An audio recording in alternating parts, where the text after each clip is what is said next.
Buenas tardes, ¿cómo están? Soy Adriana Bautista, su asesora en la unidad curricular Derecho Penal 2. Ya hay algunos que creo que me conocen, otros creo que no. Bueno, soy Adriana Lourdes Bautista Jaimes. En este momento, pues bueno, soy su asesora en la unidad curricular, como ya le dije, Derecho Penal 2, que es la parte especial del derecho penal.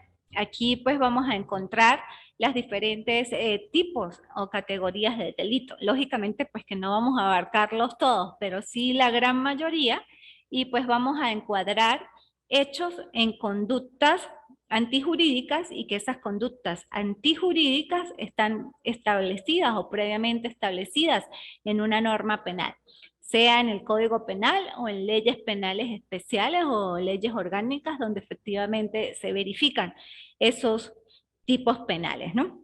Pero antes de empezar propiamente en la materia, es necesario pues hacer un breve repaso en lo que es el plan de evaluación, para que ustedes pues tengan conocimiento de mi forma de evaluar, de las posibilidades que tienen o las alternativas, y si cualquier duda o inquietud que tengan, pues me la hagan saber en esta oportunidad, ¿no? Bueno, el plan de evaluación, y si ustedes han observado también el programa académico, consta de 4 unidades.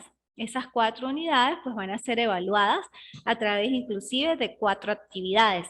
Esas 4 actividades, la primera de ellas, que debía ser entregada el 5 de febrero del 2022, consistía en la elaboración de un mapa conceptual en cuanto a los delitos contra las personas, los tipificados pues efectivamente en el Código Penal. En los mapas conceptuales, pues bueno, ya ustedes están adelantados en la carrera, saben que un mapa conceptual tiene su propia estructura. Los mapas conceptuales difieren de esquemas, tienen una forma de hacerlos básica. La más básica o simple es la que en el medio está el título o el contenido principal, y alrededor de ella, conforme a las agujas del reloj, pues siguen los demás temas y demás, las ideas secundarias o restantes.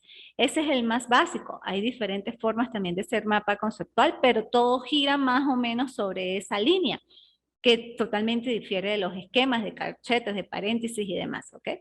Inclusive a nivel de la web hay diferentes software como Mindomo, que efectivamente ayuda al estudiante a hacer los mapas conceptuales. Por eso los invito a que más o menos pues cumplan esos parámetros, ¿no? Si ya lo hicieron y no está así, pues bueno, tampoco voy a ser tan estricta en reprobarles esa actividad. Sin embargo, pues no van a obtener la nota máxima, ¿no? Tienen que estar pues conscientes de eso. La unidad 2, que es para ser entregada el 28 de febrero, es un esquema de los tipos penales del libro segundo del Código Penal y de algunos tipos penales de la Ley Orgánica para la Protección de los Niños, Niñas y Adolescentes, y de la Ley de la Mujer a una Vida Libre de Violencia, ¿ok? Como es un esquema, esto sí es libre. Los esquemas pueden ser de orden rectangular, ovalados, por cuadros comparativos, por corchetes, por paréntesis, como ustedes quieran hacer el esquema, pero sí que abarca el contenido. Cuando yo hablo del libro segundo del Código Penal, son todos los que están en el libro segundo del Código Penal, que se divide a su vez en títulos y en capítulos. Van a hacer un esquema de ese libro segundo principalmente, y pues tocarán los otros tipos penales previstos en las otras leyes, ¿no? En la que indiqué, en la Ley Orgánica para la Protección de los Niños, Niñas y Adolescentes, y en la Ley Orgánica de Derecho de las Mujeres a vivir una vida libre de violencia. ¿Okay? En cuanto a la unidad 3, que es para el 10 de marzo del 2022, debe ser presentado un ensayo de los delitos contra la propiedad. Si bien es cierto, pues el programa abarca los delitos contra la propiedad que también están contenidos en el libro segundo, ustedes pueden tocar los diversos delitos contra la propiedad que existen en las otras leyes, como la ley sobre hurto y robo de vehículo automotor, que también es un delito contra la propiedad. Pueden hacerlo así. Los ensayos como tal también tienen una estructura propia. ¿Cuál es la estructura de un ensayo? Tiene introducción, desarrollo y conclusión inmerso en la misma estructura o en el contexto. Los ensayos no llevan títulos ni subtítulos, sí llevan referencias bibliográficas porque lógicamente eso está basado en una documentación, su ensayo, pero los ensayos son procesos de análisis reflexivos, son reflexiones individuales, no son copias y pegues de la web. Ojo con eso, porque si yo verifico que hay copias de la web de manera taxativa o tajante o muy que se ve allí, pues lógicamente van a reprobar el ensayo, porque eso no sería un ensayo, eso sería llegar y copiar lo que dijo determinado autor sobre los delitos contra la propiedad y pegarlo en el trabajo. Y esa no es la idea. La idea es que ustedes como futuros abogados hagan esos procesos de análisis, de reflexión, de internalización del conocimiento y que comprendan efectivamente lo que están haciendo en ese ensayo. ¿Okay? Eso con respecto al ensayo para ser entregado el 10 de marzo. Luego viene la última actividad, que es la unidad 4, para el 30 de marzo del 2022, y es un resumen crítico de los delitos contra la cosa pública. Cuando hablamos de resumen crítico, también son procesos de análisis, de reflexión sobre la base de una información ya documentada. Debe llevar lógicamente referencias bibliográficas, pero es un resumen sobre los delitos contra la cosa pública y críticos. No es llegar y copiar todos los delitos contra la cosa pública y pegármelos en el resumen, y no. Es hacer de todo ese análisis del articulado de los delitos contra la cosa pública un mini proceso de reflexión de manera crítica sobre lo que usted piensa de esos delitos. Por eso se llama crítico y no es copia y pegue de la web. Ojo con eso también. Bueno, eso en cuanto al plan de evaluación. El aula virtual como tal está abierta hasta el 2 de abril del 2022 hasta las 11:59 de la noche o 23:59 si es hora militar. Luego de allí, pues no habrá más posibilidad, no habrá prórroga, no se extenderá el plazo y demás. De hecho, si ustedes observan, la última actividad es para el 30 de marzo, pero si por algún motivo no la pueden subir el 30 de marzo, pues ya saben que tienen hasta el 2 de abril. Sin embargo, tienen que comunicármelo para poderles yo extender el plazo en el aula y que puedan ingresar la actividad. Entonces, ojo, 2 de abril del 2022 hasta las 11 de la noche está el aula virtual habilitada. Tienen todavía suficiente tiempo para que vayan haciendo pues sus actividades oportunamente. Sé que ven otras materias, pero pues todas requieren la misma importancia y valoración tanto por parte de ustedes como de nosotros como docentes, ¿ok? Bueno, ese es el plan de evaluación. Las unidades ya las expliqué. En el aula virtual está el código penal vigente, que es el del 2005. No vayan a utilizar otro código penal porque eso también me ha sucedido, donde han colocado códigos penales que ya no existen y se basan en normas o códigos de otros países, de España, de Italia, o sea, tampoco, por favor. O sea, ahí está, sin embargo, en el aula virtual, pero ustedes pueden pues utilizar inclusive el libro de Eri Pérez Sarmiento, de la parte de Derecho Penal Especial, uno rojo, de que a pesar de que es un libro que tiene tiempo que no sale y que tienen algunas cosas de la reforma, no de la del 2005, sino anterior, sí les sirve mucho. ¿Por qué? Porque en la medida que ustedes vean esta materia, hay una parte especial y es lo que vamos a más o menos a ver hoy, que es la especialidad del derecho penal. ¿Por qué se llama especial? Porque a medida que usted conozca cada tipo penal, va a observar que cada tipo penal tiene un sujeto, tanto activo como pasivo, tiene un verbo rector y tiene un bien jurídico protegido o tutelado. Esa es como la estructura de la norma penal, el sujeto, el verbo y el bien jurídico protegido o tutelado. Prácticamente son esos tres. Hay otros autores que lo desmembran en más, pero para mí esos son los principales, donde usted se va a dar cuenta quién es el sujeto o quién puede ser el sujeto activo y pasivo en la comisión de un hecho delictivo, cuál es el verbo rector de esa norma, de ese articulado, y cuál es el bien jurídico protegido o tutelado. Como cada norma tiene esos tres aspectos de estructura básica, por eso se configura la especialidad del derecho penal, porque ustedes dirán, ah, pues vimos derecho penal 1, derecho penal 2, esto es derecho penal 2, la parte especial, los tipos penales, y que lógicamente ustedes tienen que tener bases del penal general, de lo que es la teoría del delito, los elementos positivos del delito, los elementos negativos del delito, para pues comprender un poco más lo que es la parte del derecho penal especial. Efectivamente, pues bueno, en cuanto a lo que es el derecho penal especial, se abarca lo que es el Código Penal o la norma sustantiva penal por excelencia, que es el Código Penal, que también existe efectivamente, pues en otras leyes, en leyes especiales o leyes orgánicas, diferentes tipos penales también que como ya indiqué, encuadran conductas en tipos y que eso es lo que le da garantía al justiciable o al sujeto que cometió el hecho punible, que está siendo condenado por algo que está previamente establecido, y eso pues forma parte del principio de legalidad.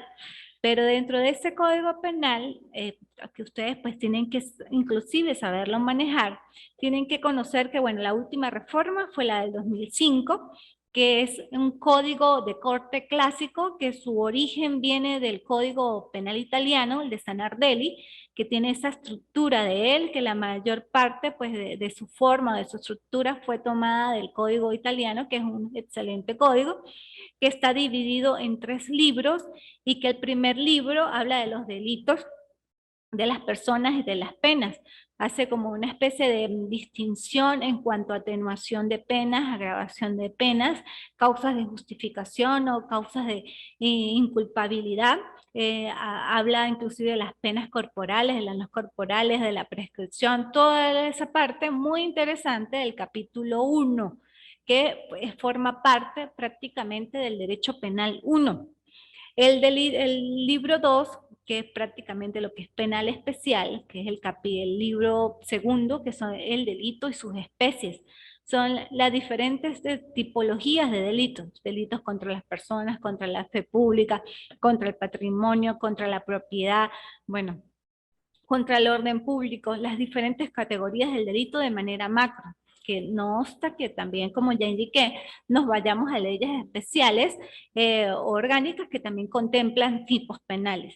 Y el tercer libro, que habla netamente de las faltas, ¿no? Que las faltas las vamos a tocar muy poco, porque pues, en el programa no aparece, pero sí vamos a hablar un poquito de las faltas como para que ustedes vean. Y bueno, y ustedes ya saben que están en el libro tercero del Código Penal. En definitiva, pues vamos a utilizar el Código Penal en esta materia y que ustedes pues aprendan más o menos, hagan un mapa mental de que si yo digo homicidio, bueno, usted sabe que los homicidios pueden estar del 400, 405 en adelante, que el robo agravado 459, que violación 374. Más o menos que ustedes tengan, sepan adiestrar y manejar el código penal en un momento, que no estén en una audiencia, y pero ¿dónde está ese artículo? Y se pongan a buscar uno por uno y no lo consigan, ¿ok? Entonces, eso es lo importante, que ustedes aprendan a manejar el código penal. Eso en líneas generales con respecto al código penal, que lo vamos a utilizar pues netamente. Ahora ya, lo que es la parte de derecho penal, la unidad 1, hoy necesariamente pues tenemos que hablar de lo que es el derecho penal especial, que pues, se configura en un conjunto de normas de carácter especial, donde describe hechos o encuadra hechos en conductas que están tipificadas previamente en una norma penal. En la principal norma penal, pues el Código Penal venezolano como norma sustantiva penal, ¿ok? Eso es lo que es el derecho penal especial. Que efectivamente, bueno, como ya indiqué, deben ustedes hacer o deben tener una idea de lo que es el delito y que eso forma parte del derecho penal 1, que ustedes ya lo tuvieron que ver, sin embargo vamos a repasarlo ahorita, de lo que es el delito. ¿Qué es un delito? De los que están conectados, si alguien quiere participar, ¿se acuerdan de lo que es un delito? Recuerden que estos espacios también son para socializar. No solamente soy yo la que tengo que venir a hablar, sino también ustedes como estudiantes tienen que participar y que le demuestren al docente que pues pueden dominar la materia bastante o más que inclusive la docente y que pues sí, y que se les pierda el miedo, porque para eso van a ser futuros abogados y los abogados no es que no tengamos miedo, sí lo podemos tener, lógicamente, pero que los podemos controlar y que vamos a salir a una audiencia y vamos a hablar, no que nos vamos a paralizar. Y esto inclusive, estos espacios virtuales nos ayuda a eso, a perder el miedo escénico, el miedo a cualquier cosa, a poder hablar, a estar allí, que si se me cayó ahorita, como me cayó el micrófono el cintillo, bueno, me lo coloqué y ya, no ha pasado nada, no voy a perder el hilo, el orden porque me pasó algo, porque soy humana y soy imperfecta y puedo cometer errores. Para eso inclusive son estos tipos de espacios.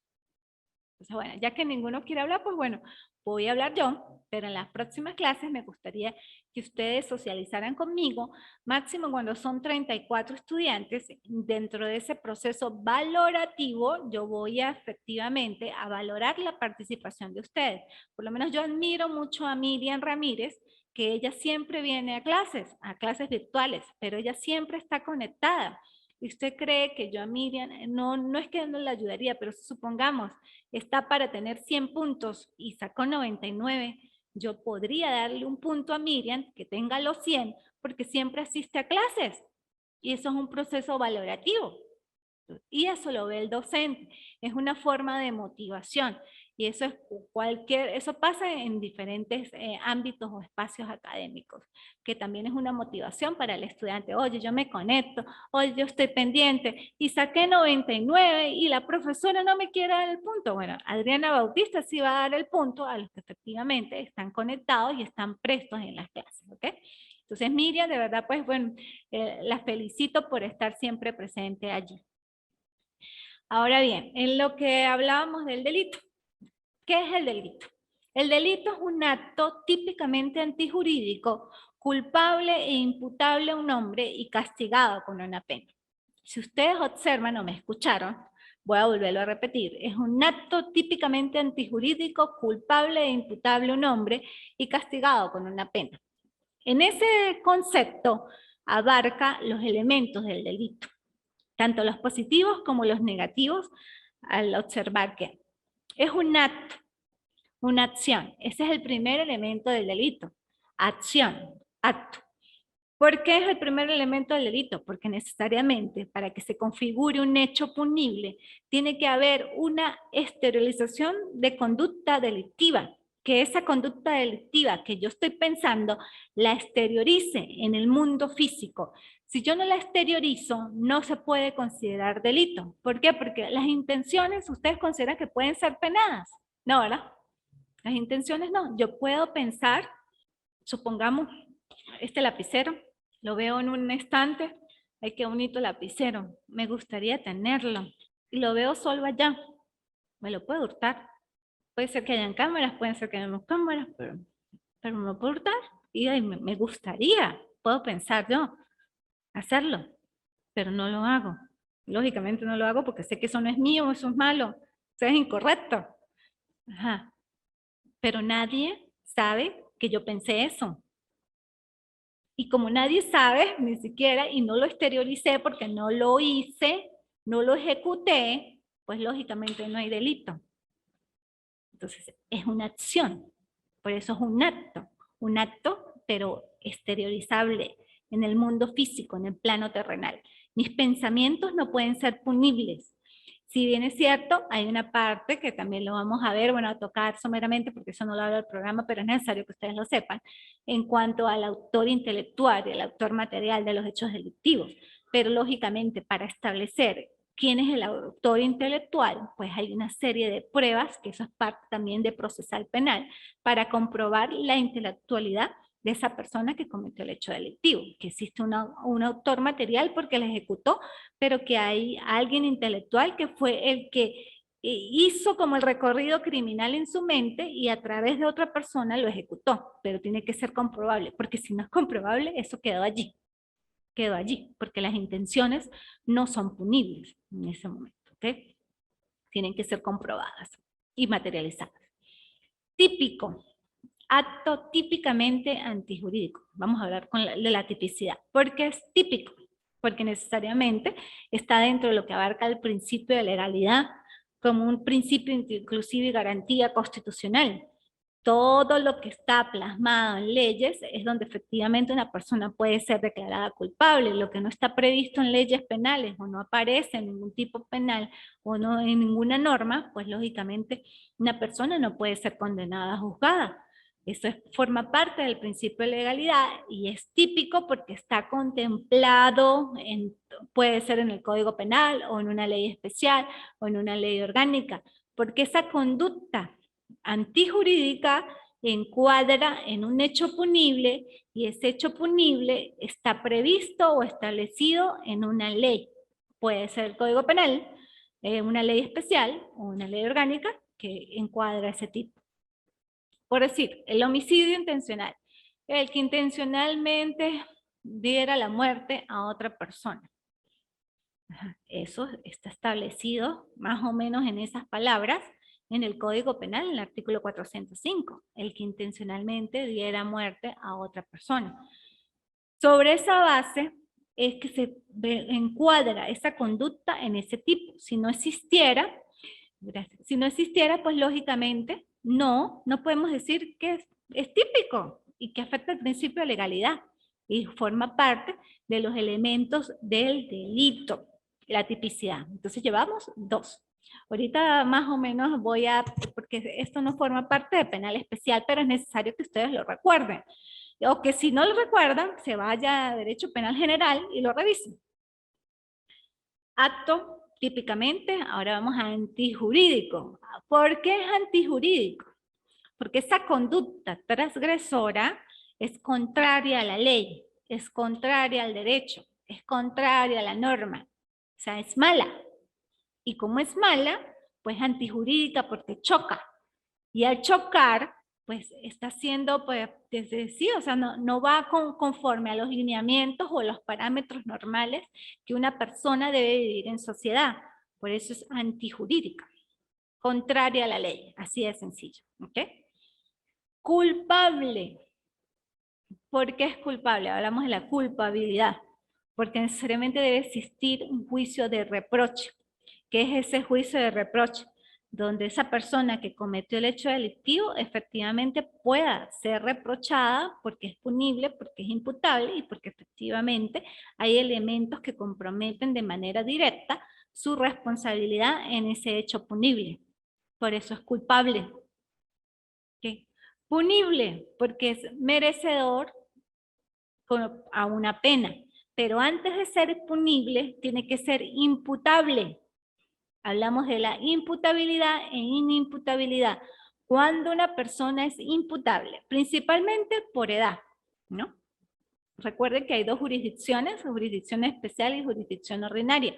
Si nos vamos a la jurisdicción ordinaria, para que sea imputable por jurisdicción ordinaria, debe tener 18 años de edad.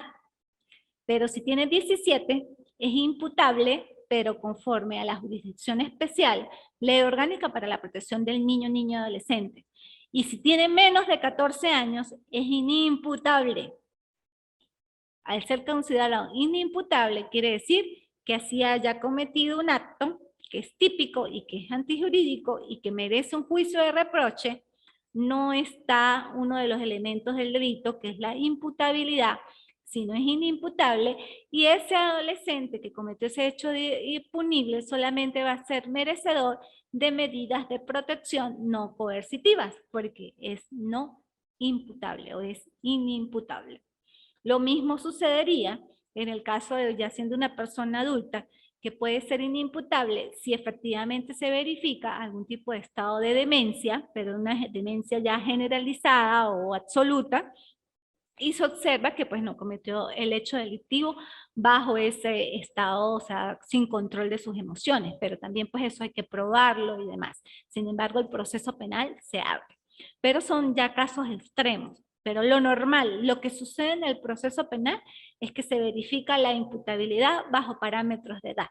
Y si efectivamente tiene 18 años y físicamente, y lo que uno puede observar, está apto, pues lógicamente tiene que ser enjuiciado conforme a las normativas y se verificará luego en el transcurso del proceso si efectivamente es culpable o es inocente. Pero mientras, pues se presume inocente, pero hay que pues verificar a través de todas las pruebas el grado de responsabilidad o si tiene responsabilidad directa.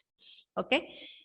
Y si es imputable, pues lógicamente es punible, o sea, puede merecer una pena. Y la pena, pues, ¿cuál es la pena? Las que están previstas tanto en el Código Penal como en leyes especiales. Esos son los elementos positivos del delito. Los elementos negativos, que solamente se los voy a mencionar, porque eso ya tienen que verlo ustedes, de la acción, es la omisión. Así de sencillo. O sea, sin embargo, hay delitos por omisión, pero eso también tienen que ver ustedes, así que repasen. De lo típico es lo atípico, lo que no está contemplado. De la antijuricidad son las causas de justificación. De la culpabilidad, de las causas de culpabilidad o de no culpabilidad. De la punibilidad, pues ya no se generaría porque son causas de penalidad. Y de la imputabilidad, pues son causas de inimputabilidad en cuanto a mayoría o estados de demencia o duermevela o actos reflejos y demás, que son los elementos negativos de esos positivos. Entonces es muy importante que ustedes vuelvan a repasar lo que es la teoría del delito y el derecho penal 1 para que pues, bueno, puedan comprender ya la parte especial, ¿no? Los invito a eso. Sin embargo, bueno, si no quieren, eso es libre albedrío. Pero si ustedes ven que no recuerdan algo de lo que yo esté diciendo, pues es preferible que lo revisen. Ahora bien, ya hablamos de lo que es el penal especial, vimos el repaso de los delitos, hablé de cómo está dividido el Código Penal, y bueno, la unidad 1 habla efectivamente que hoy, ya habiendo hablado del penal especial, de cómo está dividido el código, que debo hablar de los delitos contra las personas. Los delitos contra las personas están previstos en el libro 2 del Código Penal, a partir del 405, que es el homicidio, que está en el título 9. Tengan en sus manos, por favor, el Código Penal para que vayan conmigo. El título 9 habla de los delitos contra las personas. El capítulo 1 empieza con el homicidio. Ahí vamos a ver. Por eso es penal especial. Homicidio. Artículo 405. El que intencionalmente haya dado muerte a alguna persona será penado con presidio de 12 a 18 años. Ajá. ¿Cuál es el verbo rector allí? La intención. El que intencionalmente. ¿Cuál es el sujeto activo? El que es un sujeto activo de orden indiferente, porque cualquier persona puede dar muerte a otra. Y este es el homicidio intencional simple, el 405. ¿Quién es el sujeto pasivo? Pues bueno, la persona quien sufrió la cercenación de la vida es la víctima. Es también sujeto pasivo indiferente, porque la persona a quien se le fue dada la muerte o que le cercenaron su vida, no parece que tenga algún tipo de especialidad que vamos a verlo luego con los homicidios calificados y agravados. Una persona normal. ¿Cuál es el bien jurídico tutelado? La vida. Por eso es la vida, el que dio muerte a la vida. Entonces, de allí, de ese artículo tan cortico, porque solamente en el código tiene 2 líneas, el que intencionalmente haya dado muerte a alguna persona será penado con presidio de 12 a 18 años. Abarca varios aspectos. Entonces dijimos que es de sujeto activo indiferente, de sujeto pasivo indiferente, de que el verbo rector es la intención, porque efectivamente dio la muerte con intención, y que el bien jurídico tutelado es la vida, que lógicamente pues también tiene la penalidad, pero no vamos a hablar de las penas en este momento, porque cada tipo penal pues tiene su propia pena, ¿no? De presidio, pero lo importante como tal es que ustedes puedan distinguir quién es el sujeto, cuál es el verbo y cuál es el bien jurídico tutelado. Homicidio calificado es el 406. En los casos que se enumeran a continuación se aplicarán las siguientes penas. Ordinal 1. 15 a 20 años de prisión a quien cometa el homicidio por medio de veneno o incendio, sumersión u otro de los delitos previstos en el título séptimo de este libro con alevosía o por motivos fútiles y nobles o en el curso de la ejecución de los delitos previstos en el artículo 49 y 50, que es con delitos contra la propiedad.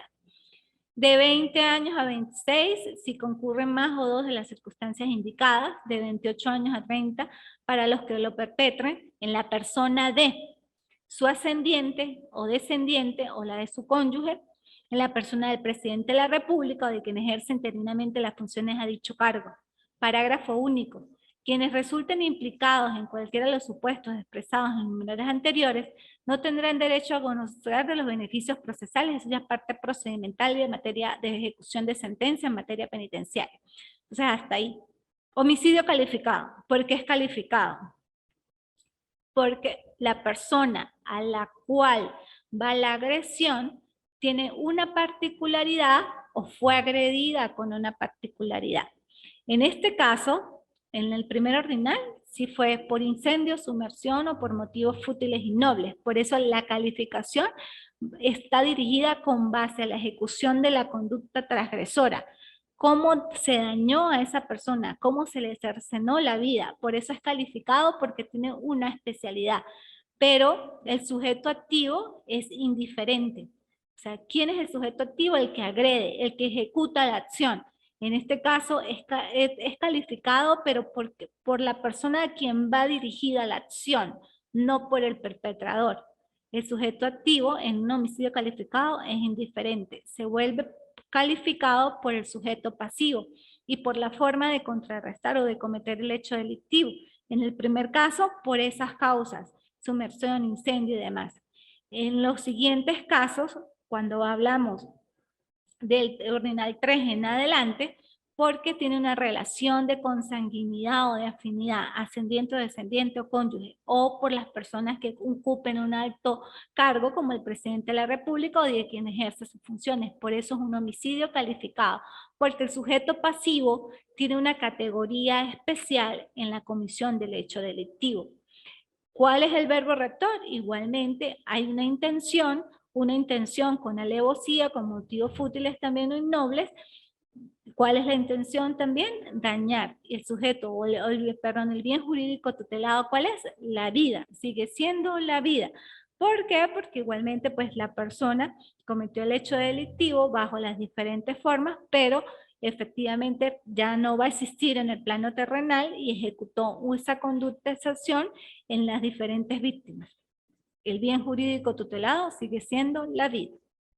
Igual en todos los homicidios. El bien jurídico tutelado, sea calificado, agravado o simple, es la vida. Luego viene el agravante por parentesco, que es el artículo 407.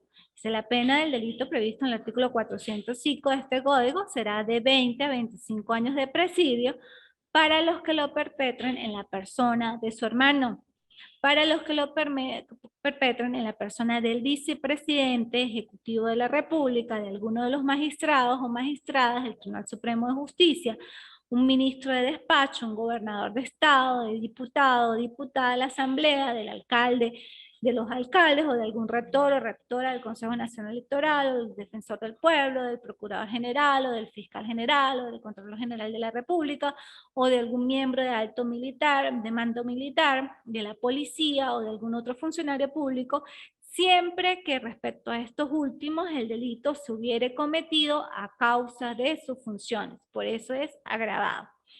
El parágrafo único dice que quienes resulten implicados en cualquiera de los supuestos expresados en los numerales igual, no aplican los beneficios procesales, que esa es la parte procedimental en la fase de ejecución de sentencia y prácticamente de la norma sustantiva penal del Código Orgánico Procesal Penal. Se convierte en agravado en la persona del sujeto pasivo, pero si se dan cuenta, el sujeto activo es indiferente. La pena o el que cometiera el hecho delictivo es totalmente indiferente. Cualquier persona puede cometer un homicidio agravado, pero se agrava o se le da esa particularidad por el sujeto pasivo, no por el sujeto activo.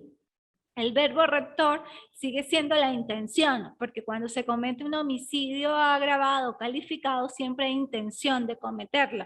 y el bien jurídico tutelado sigue siendo la vida. ¿Okay? Eso en cuanto al homicidio calificado y el homicidio agravado. Ahora, el homicidio con causal o con circunstancias preexistentes. Me permite leer, dice, el artículo 408. En los casos previstos en los artículos precedentes, cuando la muerte no se hubiera efectuado sin el concurso de circunstancias preexistentes, desconocidas del culpado o de causas imprevistas que no han dependido de su hecho, la pena será de presidio de 7 a 10 años. En el caso del artículo 405, de 10 a 15 años. Y en el caso del artículo 406, así como en el de 406, y de 8 a 12 años, en el caso del artículo 415. Entonces, si ustedes observan, cuando hablamos, por decir aquí en el artículo 415, de 10 a 15 años, ¿no? Habla de homicidio concursal, pero en el homicidio intencional, simple, normal, habla de 12 a 18, es mayor, se pudiera decir, porque es como una forma de atenuación. Y vamos a explicar este homicidio concausal.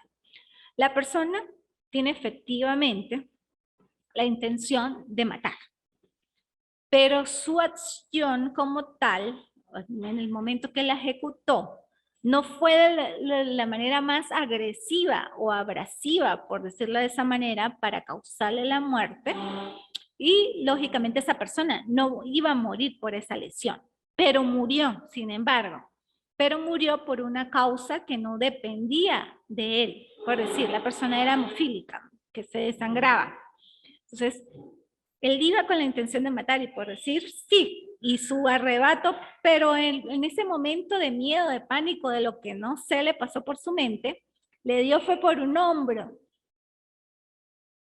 Aún teniendo la intención de matar, pero le dio fue por un hombro, o la víctima se esquivó y le dio por un hombro, y en un hombro una persona no muere, o sea, sí, no, o en un brazo, o en el codo, no, o sea, a menos que agarre una vena, qué sé yo.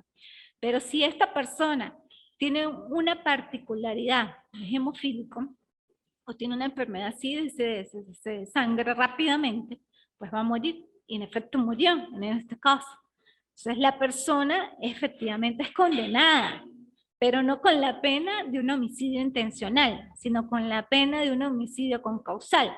Porque cuando se verifica y se hace el estudio de patología forense de cómo fue la muerte, se verificó que, oye, o sea, con esa muerte con esa lesión en el hombro, la persona no hubiese fallecido, pero fallece producto de que no se le pudo controlar la hemorragia porque sufre de esa patología en particular o de esa característica, de esa enfermedad, y pues muere.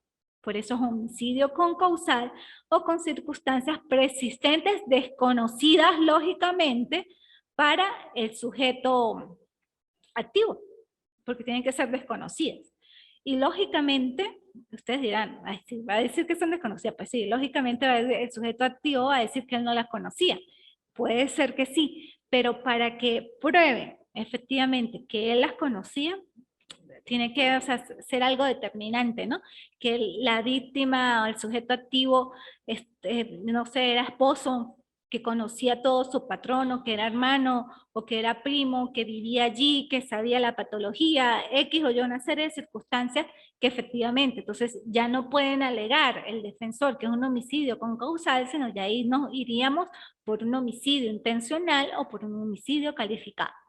Pero depende del caso. O sea, aquí yo pues hablo de manera general porque en el momento que ustedes estén en audiencia y verifiquen todas esas situaciones es donde se va a comprobar qué es lo que encuadra perfectamente en ese caso particular. ¿Okay? Pero ya a ustedes le va generando todas estas aspectos o estas dudas o así, o sea, inquietudes en su mente de los distintos escenarios que se pueden verificar cuando hay un homicidio.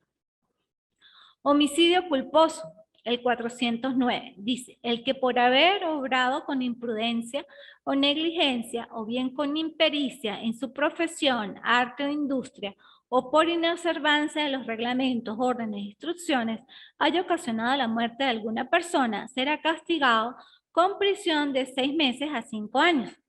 En la aplicación de esta pena, los tribunales de justicia apreciarán el grado de culpabilidad del agente.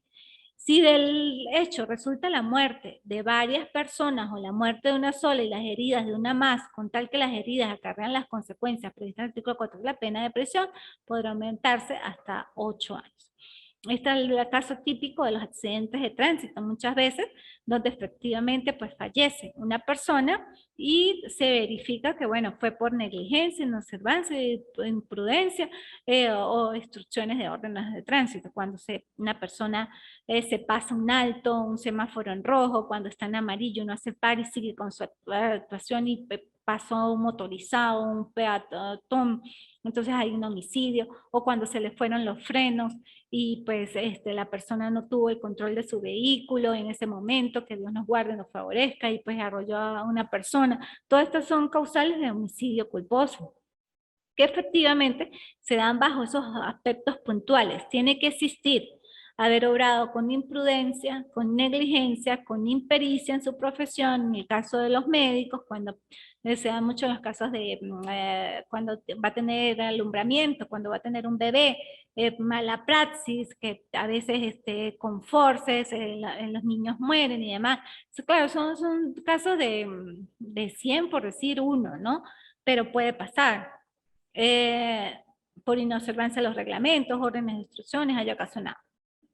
El sujeto activo en esto, tanto el activo como el pasivo, pues es indiferente, totalmente. O sea, no hay, si ustedes observan el articulado, no hay algo, una seña particular.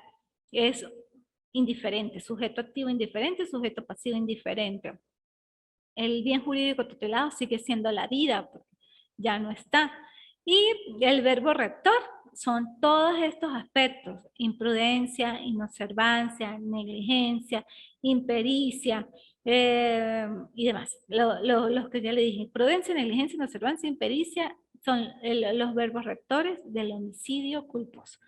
No hay un caso particular, o sea, así específico, que diga que el sujeto activo o pasivo tiene que ser con una característica especial, porque no, el que, muy bien lo dice el artículo, el que.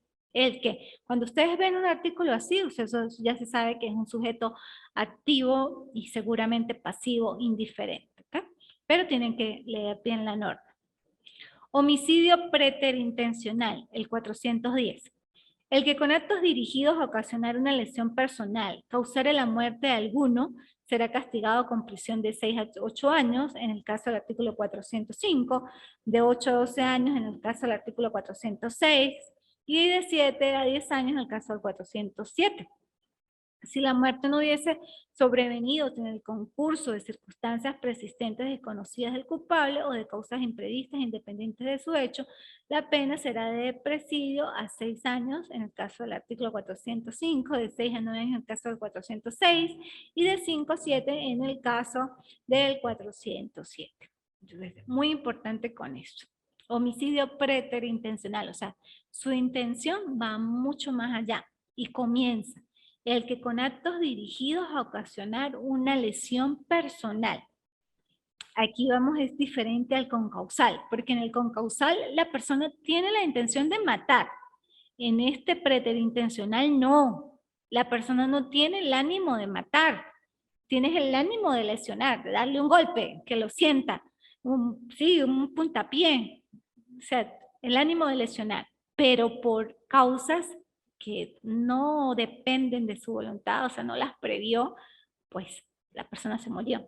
El caso más típico y el más fácil para que ustedes lo puedan visualizar, cuando una persona le da un golpe a la otra, están en una escalera o en un murito o así sea en algo plano, y a la persona que recibe el golpe trastabillea, se cae, casi pierde el control y le pone la cabeza al pavimento, a un filo de una mesa, a un muro, a una silla, y se murió. O sea, así, de repente y rápido. La persona que la empujó, que le dio el golpe, que le dio la cachetada, que bueno, X o Y lo que pasó, no tenía la intención de matarla en ningún momento.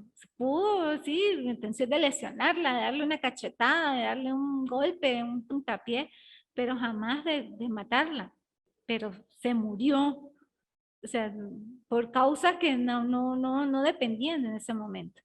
Entonces se verifica todas estas circunstancias y la persona pues sí puede ser penada conforme a este artículo. Claro, hay casos de casos, hay que verificar todas las circunstancias y demás, o sea, ajá, pero fue una bofetada, fue que estaban peleando, qué sucedió y demás, porque a veces puede ser propiamente hecho de la víctima y la persona es totalmente inocente. Por eso cada caso es particular, pero cada caso, la mayoría, todo, casi todo, yo digo que o sea, la conducta humana casi toda está descrita en leyes penales, cuando son conductas antijurídicas. O sea, no he visto, y en el tiempo que estuve de juez, algo de verdad que no estuviese encuadrado, ¿no? O sea, y si no está encuadrado puede ser algo muy leve, pero casi todos los delitos y las conductas antijurídicas están debidamente encuadradas en tipos penales. Entonces, o sea, casi siempre uno se remite a una norma, observa, verifica y demás. Si no está contemplado en el Código Penal, está en alguna ley especial, en alguna ley orgánica, pero casi todas esas conductas antijurídicas están encuadradas en tipo. ¿Okay? Bueno, el 411, esto está derogado porque ahora existe, eso forma parte de lo que es el homicidio, de la ley orgánica para la protección del niño, que lo vamos a ver. Luego está el capítulo 2, que habla de las lesiones personales. No voy a ponerme a leerlas todas porque son varias, pero el 413 son las lesiones personales, la manera genérica. El 414 son las gravísimas, cuando la persona, el producto de esa lesión, pierde un ojo o algún miembro importante de su cuerpo, o le queda alguna desfiguración en su rostro, es una lesión gravísima. Las lesiones graves, cuando las personas, bueno, no pierden la inhabilitación de algún sentido, órgano o una dificultad permanente, que también alguna cicatriz notable en la cara o alguna enfermedad, es una lesión grave. Están las leves, que también se computan dependiendo del tiempo de atención médica. Todos estos tipos de lesiones son verificables por lo que indica el médico forense en el momento que es atendido. Ellos señalan en su informe, tal paciente amerita asistencia médica, por decir, de 8 a 10 días. Así de 8 a 10 días yo me voy a la norma, pues esto puede ser unas lesiones leves. Claro, puede poseer hasta una pena de arresto, pero no es una pena corporal tan alta o excesiva. Todo depende de lo que indique el médico forense. Las lesiones, pues casi siempre también tienen ese mismo parámetro: sujeto activo, sujeto pasivo, verbo rector, bien jurídico tutelado. En las lesiones también, pues es la vida, es la integridad física. El sujeto activo casi siempre en todas las lesiones es indeterminado, o sea, indiferente. El sujeto pasivo también es indiferente, porque no hay una cualidad específica tanto en el sujeto pasivo ni en el sujeto activo. El verbo rector, pues depende, si es casi todas, lo que es gravísimas, graves, leves, tienen una intención. Y esas lesiones, pues el verbo rector es la intencionalidad o el daño, la forma de dañar a esa persona, sea a través de una agresión abrasiva como la gravísima o no tan grave o leve o levísima, pero ocasionó una lesión. Las preintencionales, pues, vamos, son muy parecidas a lo que es el homicidio preintencional, que la persona, pues, efectivamente no tenía tanta la intención de leerlo. Me queda poquito tiempo, vamos a leerlo rapidito. Dice: cuando el hecho especificado en los artículos precedentes estuviera acompañado de alguna de las circunstancias indicadas en el 406, que es el preintencional, o cuando el hecho fuera cometido con armas insidiosas o cualquier otra arma propiamente dicha por medio de sustancias corrosivas, la pena aumentará en la proporción de una sexta. Si el hecho de acompañado de algunas de las circunstancias previstas en el artículo 407, la pena aumentará de un tercio, sin perjuicio de la pena del hecho punible concurrente. Aquí, o sea, no es que la persona no tenía el ánimo de matar, tampoco tenía el ánimo de lesionar, pero producto de su actuación lesionó. Por decir, puede pasar mucho en los muchachos que están en el liceo, en esos juegos que a veces ellos tienen. Son juegos, para ellos son juegos, pero producto de esos juegos pueden lesionar a alguien. Y esa lesión puede ser fuerte, leve, gravísima. Entonces, por eso es una lesión preintencional, porque ni siquiera tenía la intención de ocasionar la lesión, pero la ocasionó. ¿Okay? están las formas atenuantes y los daños. Bueno, hasta aquí pues serían los delitos que vamos a ver hoy. Están los otros tipos de participaciones accesorias, como la complicidad con respectiva, que se lo dejo a ustedes. Está lo del abandono de niños, el aborto provocado, procurado y demás, que también está establecido en la Ley Orgánica de las Mujeres a una Vida Libre de Violencia. La difamación e injuria, que son delitos de instancia de parte agraviada, que también tienen que leerlos y forma parte de la unidad 1. Y ya pues para la próxima clase veríamos lo que es la unidad 2, que es el delito contra la propiedad. Pero esa es la línea, eso es lo que se busca del derecho penal especial, que ustedes puedan desmembrar la normativa penal conforme al sujeto, al verbo y al bien jurídico tutelado. Bueno, muchachos, ¿alguna pregunta hasta los momentos? Wilmer, Mariana, Miriam, de los que están conectados. Me quedan 3 minutos para cerrar. Bueno, profe, de mi parte, pues, bien, ¿no? Entendiendo ya más claro algunos conceptos, lo de que está tipificado, y pues uno siempre escucha lo de agravantes y todo eso allí, ¿no? Y ahorita, pues, aclarando, me queda pues ya una visión más amplia de lo que pues plasmé allí en la investigación. Ok, perfecto.